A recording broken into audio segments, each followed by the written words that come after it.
los beligerantes es terruco o es terrorista, pero el fujimorismo lo ha utilizado como un método de descalificación a sus adversarios.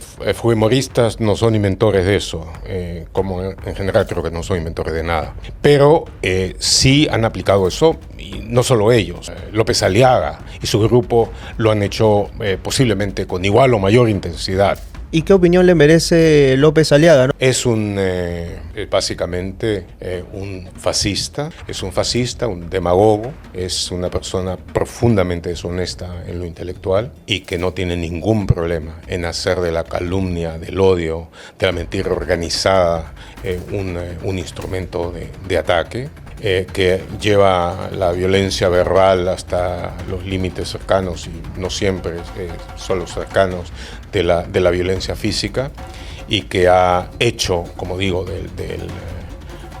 además del discurso desinformador, pero que ya bordea la locura.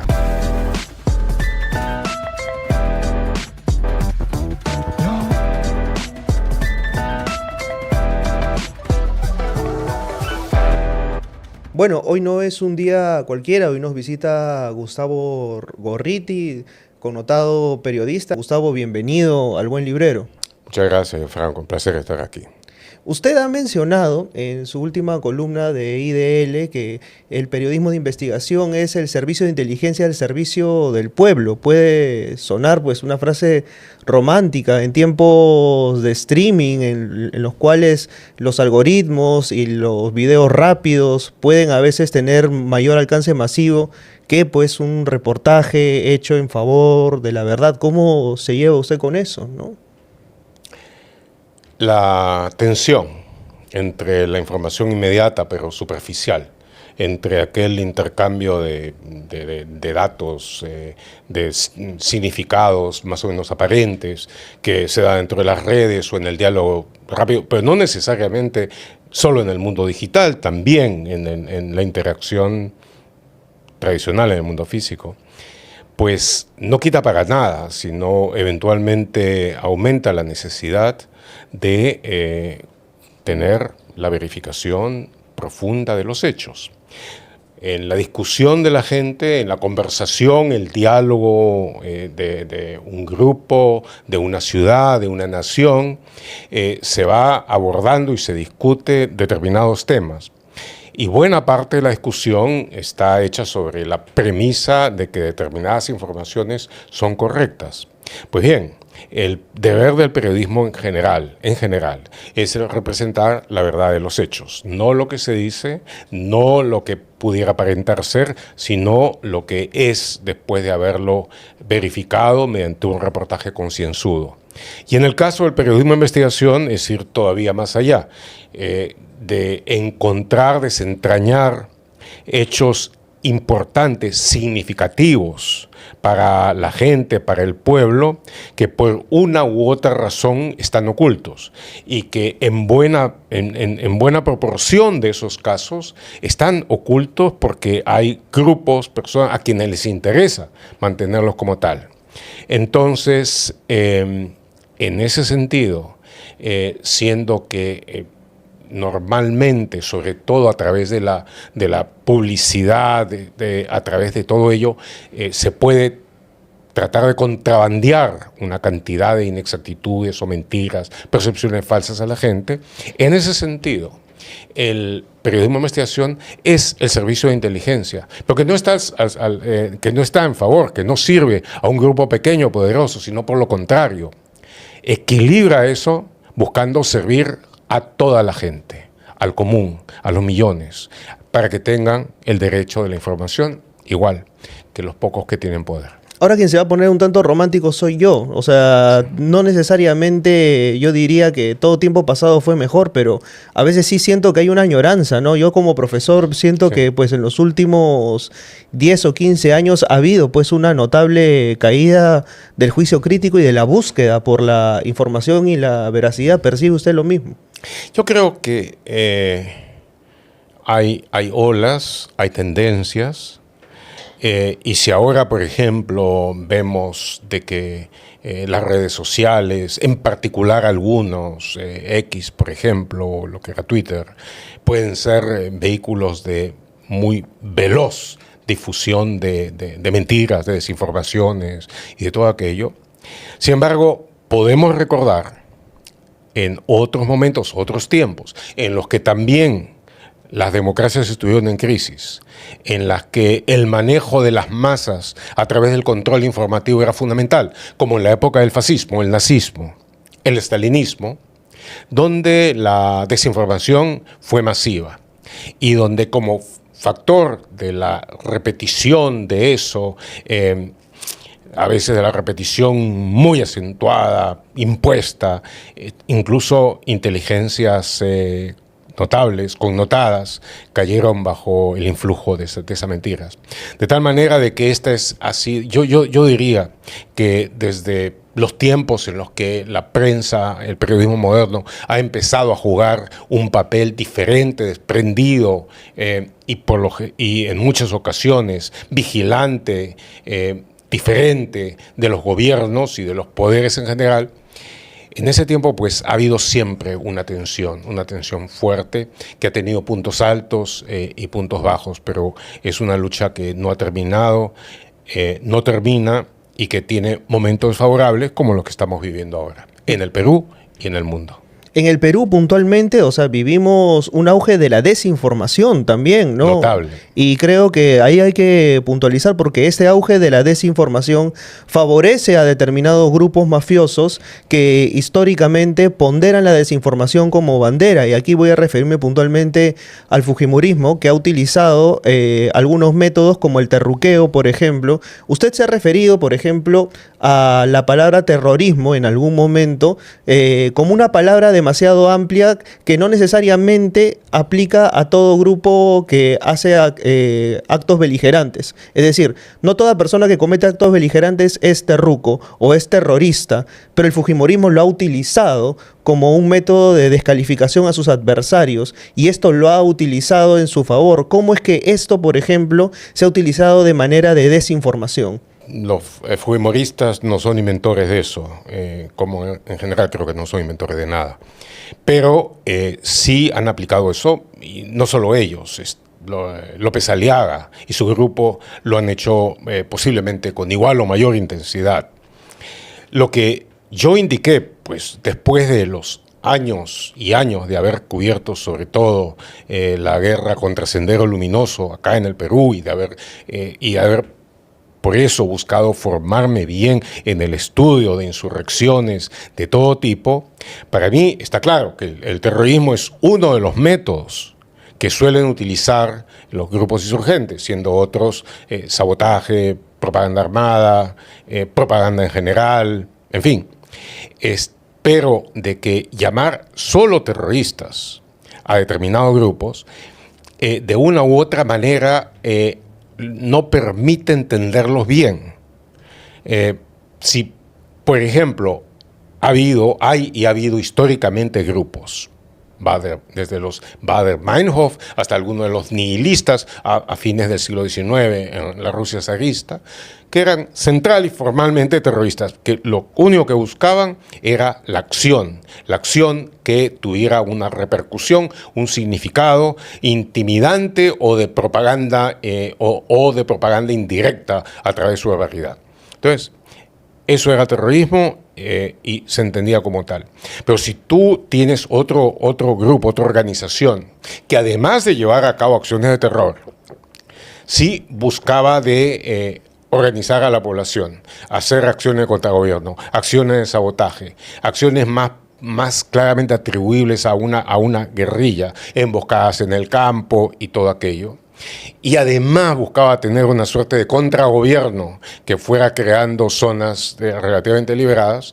Entonces, si tú los mantenías dentro de ese esquema anterior, solamente de terrorismo, no lo diferenciabas de nada de los grupos que eran a quienes no les había interesado ninguno de esos tipos de acciones y no calibrabas adecuadamente ni su dimensión, y es lo más importante, ni su peligro. Entonces era fácil sencillamente empezar a repetir la palabra y cerrar el entendimiento. Y una de las cosas más claras, ¿no es cierto?, para la guerra como para la vida en general, es de que si tú tienes un problema complejo por delante, lo primero que tienes que hacer es buscar de comprenderlo. Claro, y de esta manera buscaron también utilizar el terruqueo como arma para descalificar a sus opositores, ¿no? Bueno, claro, eso ya es cuando ya es abaratan todo, ¿no es cierto? Primero se buscan son los que salen a hablar solamente de terrorista, terrorista, terrorista, y luego empiezan a acusar a diestra y siniestra a quienes no están dentro de todo ello al terruqueo. Y hay gente a la que eso le impacta. De alguna manera.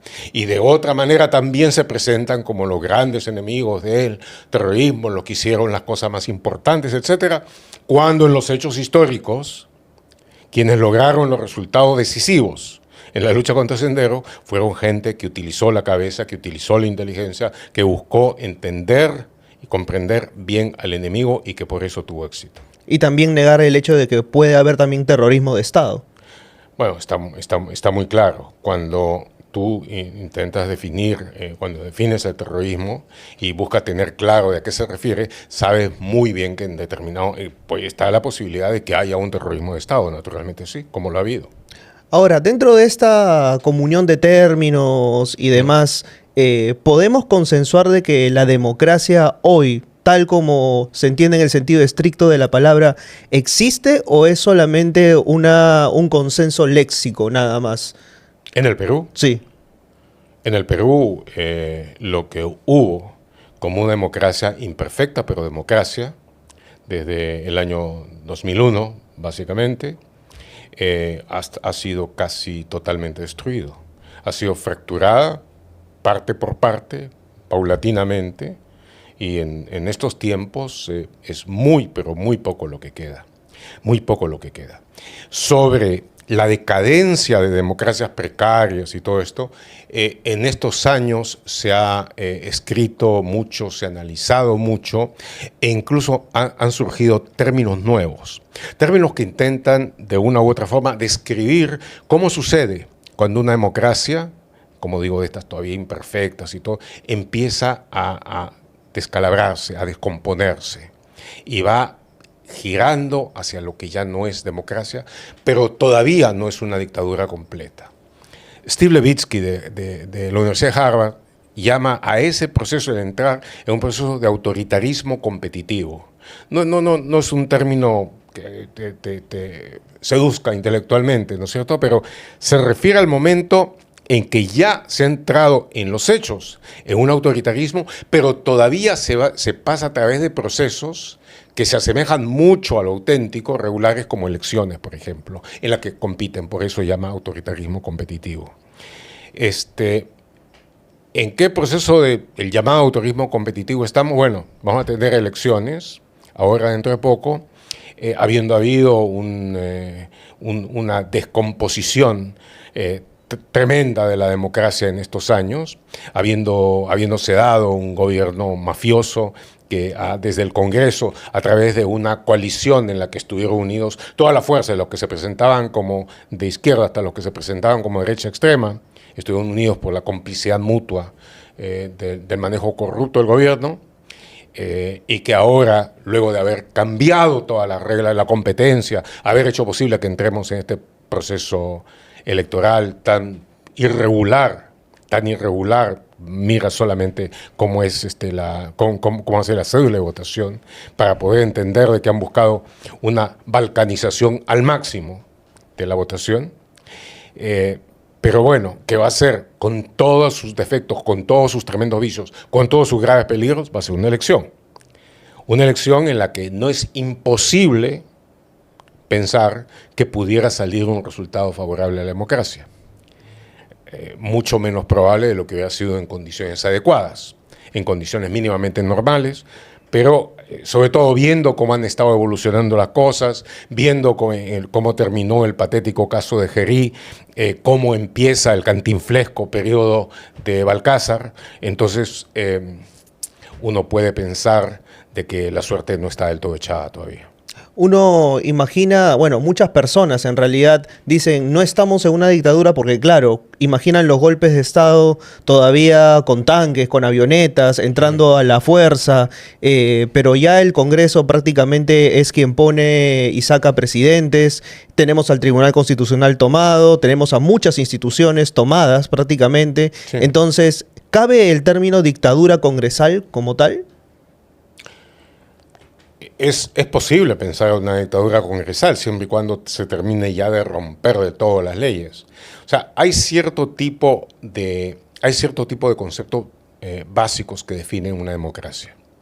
El poder ejercido mediante la representación popular del voto, a través del voto, es uno. La libertad de pensamiento y de expresión es otro. La libertad de asociación, otro más. El poder tener un cierto equilibrio de poderes, dentro del cual los poderes básicos, el poder ejecutivo, el poder legislativo, tengan también el contrapeso regulatorio del poder judicial, la parte intermedia del avance de las acciones de investigación a través de la Fiscalía de la Nación, e instituciones reguladoras que tengan algún grado de poder, como la Defensoría del Pueblo y todo eso. Las democracias cambian, o sea, hay, sobre todo en Europa, en Canadá, por ejemplo, también, en otros lados, las democracias parlamentarias. Y muchos pensaron en su tiempo que esa era la solución para América Latina también, donde realmente el poder descansa en el Congreso. Hay un presidente que es más bien ceremonial y el gobierno está ejercido por el primer ministro nombrado por el Congreso. Y que por lo general, casi siempre, es un congresista, un miembro del Congreso. Entonces, las reglas en ese caso son claras y están dadas, ¿no es cierto? En los regímenes presidenciales, incluso en los que son relativamente mixtos, el presidente es elegido por voto directo del pueblo, no por el Congreso, por voto directo del pueblo, y tiene comparativamente más poderes que el primer ministro, tiene un cierto lapso, 5 años, 6 años, por el que ha sido elegido, en algunos casos con posibilidad de reelección, y tiene un conjunto de poderes, entre los cuales en muchos casos está el de la iniciativa legislativa y otros más. Pero a la vez, en casi todos los casos hay un contrapeso importante del Congreso, que debe dar una decisión final en torno a cuestiones básicas. Por ejemplo, una declaración de guerra, el llevar a cabo, el aprobar importantes tratados internacionales, en fin. Y a la vez están los poder judicial. A veces hay también una corte constitucional, especialmente en los países medio leguleyos, y en otros sitios el juicio constitucional está en la misma corte, y fiscalía, naturalmente, que son, especialmente al Poder Judicial, por supuesto, independiente y regulatorio de las grandes cosas. Cuando eso funciona adecuadamente, estamos hablando de una democracia funcional, donde, por supuesto, el respeto a los derechos del pueblo, porque se entiende esencialmente, la democracia es el gobierno del pueblo a través de sus representantes. Entonces, en esos casos estamos hablando de una democracia. En el momento en que eso es subvertido, desnaturalizado, degenerado, en ese momento ya la democracia empieza a fallar en forma que puede ser decisiva. Y acá en el Perú... ¿Y eso es lo que ha ocurrido? Por supuesto. Acá en el Perú lo que tú tienes es de que luego de toda la desnaturalización que hubo en los últimos gobiernos, sobre todo a partir de Kuczynski, de Kuczynski, cuando Keiko Fujimori se hizo el gobierno alternativo, eventualmente el Congreso ha capturado el control del Ejecutivo, básicamente mediante la amenaza de en cualquier momento vacar al presidente, o cuando mandan a su presidente del Congreso a censurarlo, como ha sucedido con Gerry. Pero además ellos han logrado colocar, una vez de que llegaron a un consenso entre la supuesta izquierda, del serronismo sobre todo, y la ultraderecha, nada supuesta, de López Aliaga, de Keiko Fujimori y los grupos, y los grupos indeterminados, indefinidos, que básicamente lo que buscaban era el ejercicio del poder para el provecho propio, como APP, Podemos, en fin,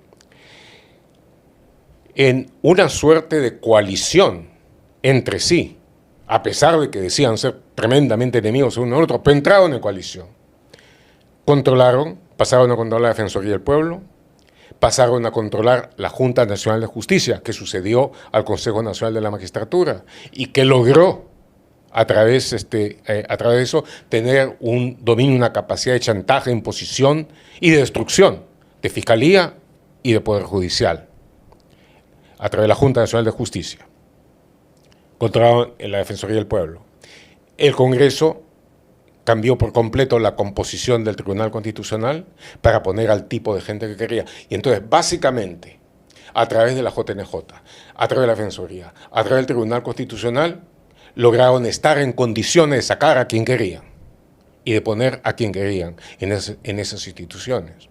Y tú te pones a ver, por ejemplo, en la Fiscalía de la Nación, donde como resultado de todo el escándalo que significó la investigación del caso Lavajuez o Cuellos Blancos, donde tuvieron que salir una serie de altos de fiscales de alto nivel y de jueces, etcétera, en la Fiscalía básicamente casi todos han regresado y ahora están en el poder.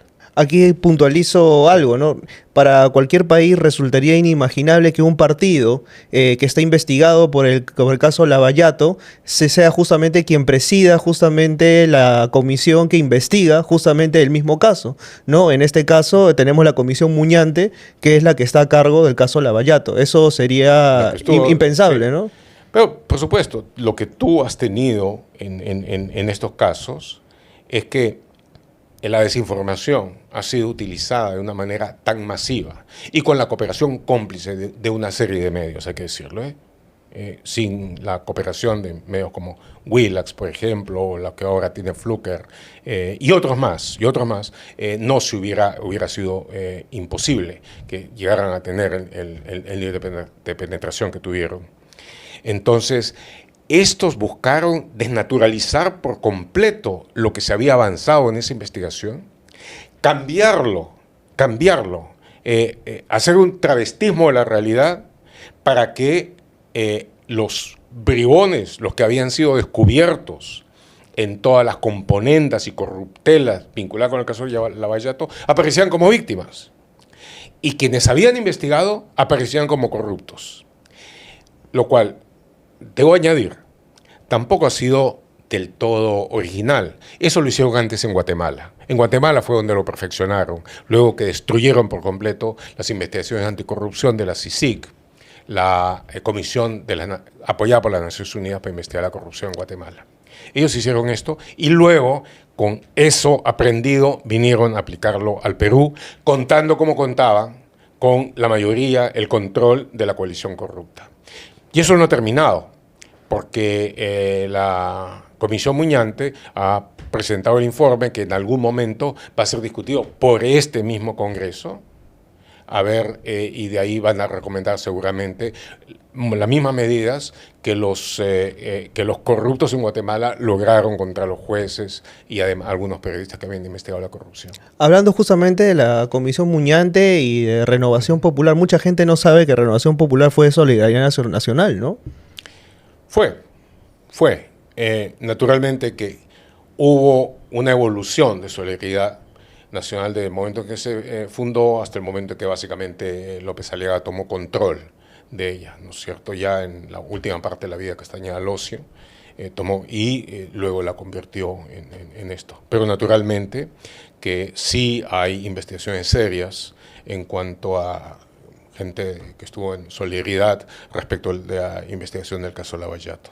¿Y qué opinión le merece López Aliaga, ¿no? Con este discurso ambivalente, ¿no? Por un lado, ferviente creyente de Cristo y promulgador pues de diversas manifestaciones de fe, y por otro lado un odiador profesional y que dispara discursos bastante ácidos contra sus opositores, ¿no? Entre ellos, a usted en algún momento lo amenazó públicamente, ¿no? No, en algún momento no.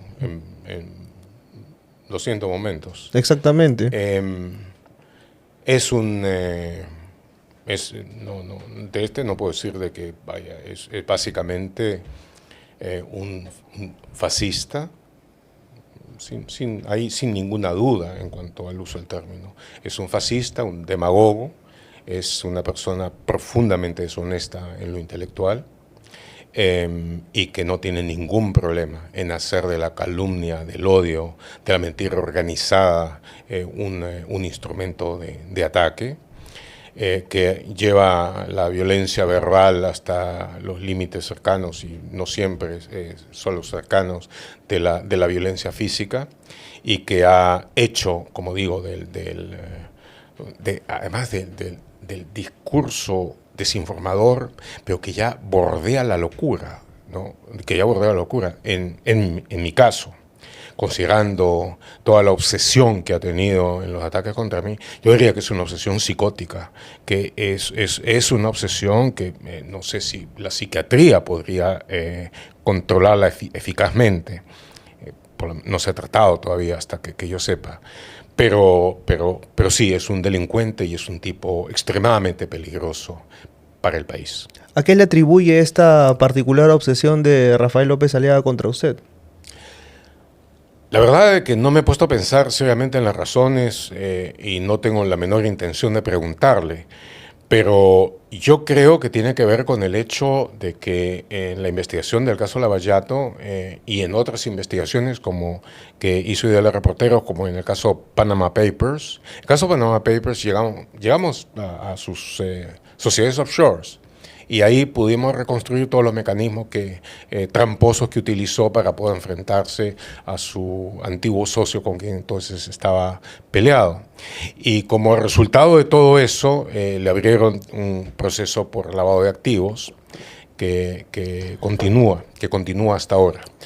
De tal manera que esa ha sido una cosa. Y la otra, obviamente, ha sido de que con los avances en las investigaciones que nosotros hicimos, buena parte de la gente que estaba cercana a él salió nombrada, salió identificada, y entonces reaccionó, como digo, con ataques muy tempranos en la investigación. Pues digo, desde el 2018, 2019, ya se pueden ver los primeros. Y lo más interesante, que son ataques que se dan en coordinación con gente de la extrema derecha no peruana, como sujetos, individuos de Vox de España, por ejemplo.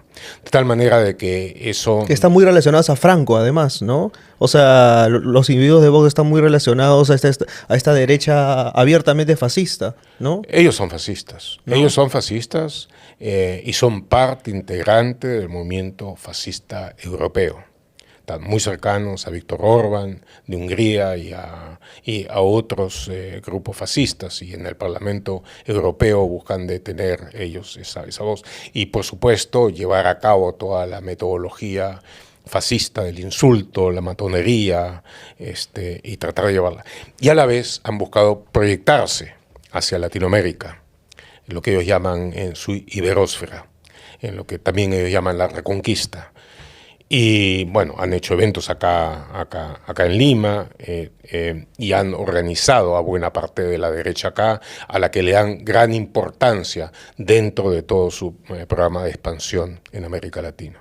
Ahora, entre la mentira y la violencia, pues uno pensaría que un periodista de investigación pues está siempre expuesto al borde de la cornisa de ataques y de estar proclive pues siempre a probables, bueno, en fin, uno diría una serie de empujones al borde del abismo, ¿no? Cuando un periodista... Algo del abismo, sobre el abismo, sobre el abismo directamente. O sea, recuerda que, exactamente, ¿no? que López Aliaga en determinado momento llamó a que me maten, ¿cierto? Dijo, a este señor, a este caballero, hay que cargárselo. En el Perú sabemos muy bien lo que eso significa. Totalmente. Y otras muchas formas y maneras de ataque. O sea, en ese sentido, Gustavo, Sí. ¿cuándo un periodista tiene que saber hasta dónde va? O sea, porque cuando una amenaza ya va en serio y dices, ok, hasta acá nomás llego o cambio el rumbo de la investigación. Jamás, jamás. periodista que cede a la amenaza debe dejar el periodismo. Hace muchos años, cuando me dieron un premio por libertad de prensa en Estados Unidos, dije en mi discurso por primera vez de que un periodista no debe jamás permitir que el miedo sea su editor. Siempre me pasa lo mismo. Un libro me lleva a otro libro. Y usualmente ese libro no está en mi biblioteca. Pero todo eso se terminó desde que conozco a Busca Libre. Lo mejor de todo es que llegan a la puerta de tu casa. Llegan también a todas partes del Perú, incluso a Estados Unidos y Europa. Busca Libre, todos los libros que necesitabas a solo un clic de distancia. Y por eso a muchos jóvenes que han estado entusiasmados por la promesa, el desafío que representa el periodismo de investigación, siempre les digo, piensen a fondo, piensen con realismo, piensen con todo el cuerpo sobre cómo va a ser el futuro y piensen, imagínense ustedes mismos en una circunstancia de extremo peligro o de amenaza, cómo reaccionarían, cómo lo vivirían, cómo estarían dispuestos a hacerlo. Y no hay ningún deshonor, les diré, cuando uno llegue a esa conclusión, decide que realmente hay otras actividades en la vida honorables en la que uno puede estar mejor. Esto es el periodismo de investigación, sobre todo en países donde hay mucha corrupción, donde hay grupos poderosos y todo esto, y donde la mayor parte de las veces no se puede contar con ni la cooperación ni la protección de las autoridades del Estado, sino lo opuesto. Es como haber entrado de por vida a un servicio militar en donde uno tiene que hacer lo posible, como sucede con aquellos soldados que están en campaña, por sobrevivir. Y para eso uno se entrena, para eso uno trata de pensar bien cómo hacer las cosas, pero no se puede dejar de ser. Y el concepto, la posibilidad de convertirse en una baja dentro de esa guerra, por bien entrenado que estés, existe. Y uno ha de aceptarla, y eso no es tampoco una cosa tan extraordinaria, porque países y países, jóvenes y gente no tan joven, soldados, también eventualmente aceptan esa posibilidad. ¿Y ves a las universidades formando gente con esa vocación, o es ya una cuestión personal de entregarse hidalgamente a la vocación investigativa? No, yo no creo de que... Primero depende mucho de qué universidad estemos hablando. Yo no he tenido, por lo general, una visión bastante escéptica sobre la necesidad de estudiar periodismo. El periodismo creo que se aprende en la práctica, en la vida, pero aunque la he modificado posteriormente, cuando he visto el excelente nivel de algunas universidades en eso. Pero, de todos modos, además hay muchas formas de hacer periodismo. Hay muchas formas de hacer periodismo y buena parte de ellas por completo honorables. Te digo, periodismo deportivo, periodismo cultural, periodismo gastronómico, la cobertura incluso de la situación política sin necesidad de meterse en investigaciones de profundidad, donde se puede hacer un excelente trabajo. Pero cuando uno entra a la investigación, uno entra a investigaciones que pueden ser graves y decide que no va a estar limitado por el tema, por el poder de alguien, entonces ahí se cruza un río y una vez cruzado no se puede desandar el camino. ¿Tú lo cruzaste aquella mañana del 6 de abril del 92 cuando...? No, mucho antes. Mucho antes. ¿Cuándo fue? En febrero del 82, cuando llevé a cabo mi primera gran investigación sobre narcotráfico en Caretas, y donde se me dijo que la persona a la que estábamos exponiendo y expusimos a la luz pública era una persona muy peligrosa que iba a tomar venganza, y entonces supe que eso podía pasar en cualquier momento. Quizá la que conocemos más es la de Montesinos, ¿no? Después vino lo de Montesinos, claro, y en caso de Montesinos hubo un intento clarísimo de cobrarse la revancha, que fue lo que sucedió el 5 de abril del 92. Pero logré salir con vida y logré salir indemne. Entonces, bueno, y ha habido otros y otros casos. Quiero decir, Yo no he buscado ninguno de ellos. No, digamos, si tú ves, por ejemplo, aquellas personas que hacen cierto tipo de deporte de riesgo y lo buscan una y otra vez, es su vocación hacer eso. Les gusta y es tremendamente respetable. Pero en mi caso no es algo que uno busque, es algo que sucede en algunos casos como parte del esfuerzo de investigación que haces. Uno trata de evitarlo, uno trata de no llegar a eso, pero si se llega hay que saberlo enfrentar. En este caso, por ejemplo, con todo lo que estamos viviendo, se vive un clima tenso también para las personas que vienen también a querer investigar, y con toda la coyuntura que tenemos, pues evidentemente parece que el clima no es propicio. Nunca el clima es propicio, pero siento que ahora literalmente se puede cortar el ambiente con una cuchilla, ¿no? Es un clima tóxico, enfermo, desagradable, deshonesto, medularmente deshonesto, con una pobreza intelectual, una pobreza espiritual absolutamente increíble. Digo, hoy estamos a unas horas de que se ha producido el intercambio del poder presidencial entre dos figuras de caricatura realmente, ¿no? El primero, Gerí, digamos, ya no hablemos de cuán patético puede llegar a ser una persona dentro de eso, y las razones que lo llevaron a donde terminó, y las cosas que fueron saliendo.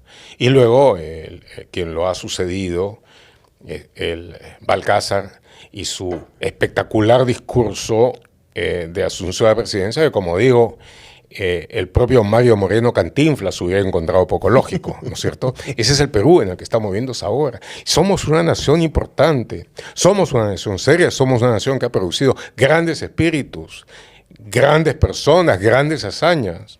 Entonces se supone que deberíamos tener representando a la República a gente de real valor y significado, pero miren lo que estamos. ¿Cómo ves estos 3 meses que le quedan a Balcázar? O sea, en principio, ¿ves que le queda el suficiente tiempo como para poder llegar a 3 meses? O sea, es increíble que pongamos en cuestión que él pueda llegar siquiera a 3 meses. Bueno, digamos, la sobrevivencia, en este caso, estos 3 meses, este trimestre, suena casi como una eternidad para Balcázar, ¿no es cierto? Puede pasar cualquier cosa, le pueden descubrir cualquier asunto que hagan que incluso este Congreso pase por el bochorno ya mundial, porque estamos haciendo récords mundiales aquí, que pase por el bochorno de tener que sacarlo y nombrar a otro. Pero eso no es lo importante. Lo más importante, y ahí es donde lo de Balcázar es un problema real, es que estamos yendo a un proceso electoral que, con todas las trampas, las minas que tiene y todo eso, es un proceso donde se va a definir el destino del país, como en pocas ocasiones.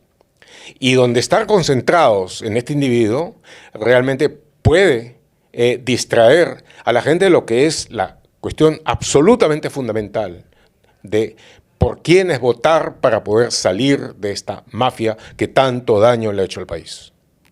Entonces, eso es lo fundamental, los 3 meses, las elecciones, la preparación de la gente para votar, y por quién votar en uno de los contextos más equívocos y más confusos que se han dado en la historia electoral del país. Vuelvo a la pregunta inicial, o sea, en la dictadura del algoritmo, de la desinformación, del dato fácil, Sí. Hace más proclive a la gente a justamente la economía del dato y no necesariamente a la profundización. En ese sentido, es el terreno fértil para que los populismos puedan aflorar con mayor beligerancia, ¿no? Todo tipo de demagogias, naturalmente, todo tipo de demagogias. Ahora, todo depende más bien de quienes estén en la campaña y de quienes hagan la campaña. Hay 2 o 3 hechos que son muy importantes y que me imagino que hasta el algoritmo más enfocado tendrá en mente. Uno es el hecho de que la inmensa mayoría de la población ha detestado, despreciado a este Congreso y sus integrantes en su conjunto. De tal manera que hay un mensaje que es bastante obvio, por estos no, por ninguno de estos. A riesgo de que se escape por ahí las pocas personas de algún valor que haya dentro. Luego, la cuestión de la corrupción. Y luego, por quién votar, que no solamente ofrezca la reconstrucción y en algunos sentidos la construcción de la democracia en gran parte perdida, sino también la solución inmediata a problemas sin los cuales va a ser muy difícil lo más mínimo de vida civilizada. Y el problema central ahora, y sin cuya perspectiva de solución ningún candidato va a ser elegido, es la lucha contra la criminalidad. Pues la criminalidad, tal como está creciendo, tal como está dejando de lado todas las realidades percibidas anteriores y poniéndonos cada vez más dentro del ámbito de las naciones latinoamericanas, más castigadas por esa violencia, la criminalidad es el más terrible impuesto contra la pobreza. Es un impuesto que se paga no solamente con el poco dinero que la gente hace con gran esfuerzo en su trabajo, sino que lo paga con la sangre, con la vida. Entonces, en esa circunstancia, cualquiera que ofrezca lo que quiera de pajaritos preñados en adelante, si es que no tiene un planes, estrategias concretas, claras para luchar, además, con toda la fuerza que pueda dar la legitimidad democrática contra el crimen, yo diría que ni pierda el tiempo haciendo campaña, porque esa va a ser la cosa central. Luchar contra la criminalidad mientras se lo hace con todas las potencialidades de la democracia. Eso para mí es una de las cosas fundamentales y le pongo tanto énfasis porque veo de que los círculos más bien democráticos tienden a olvidarse, dejar de lado eso, que sin embargo es la realidad de un número inmenso de peruanos, día a día.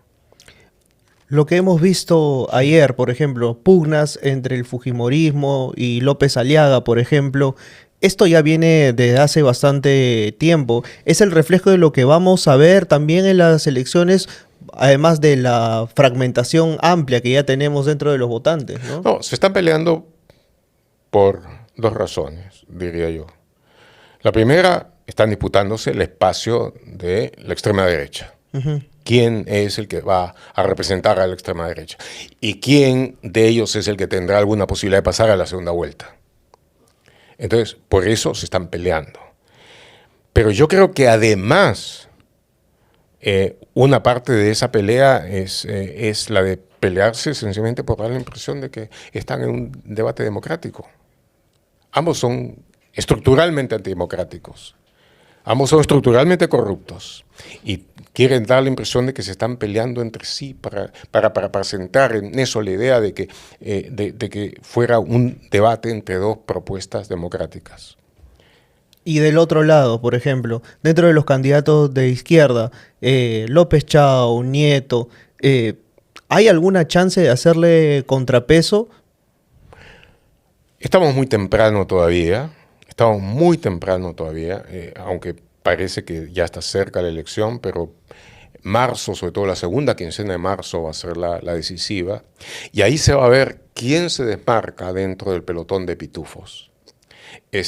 Y una vez de que empiece un desmarque, las cosas van a ser muy rápidas, como lo hemos visto en varios procesos electorales en circunstancias críticas, como fue en 1990, Vargas Llosa Fujimori, como fue el año 2000 Toledo Fujimori, y lo será ahora, donde gente que estaba de repente entre los otros, de repente empieza a surgir, llama la atención, surge y ¡boom! Se va hacia adelante.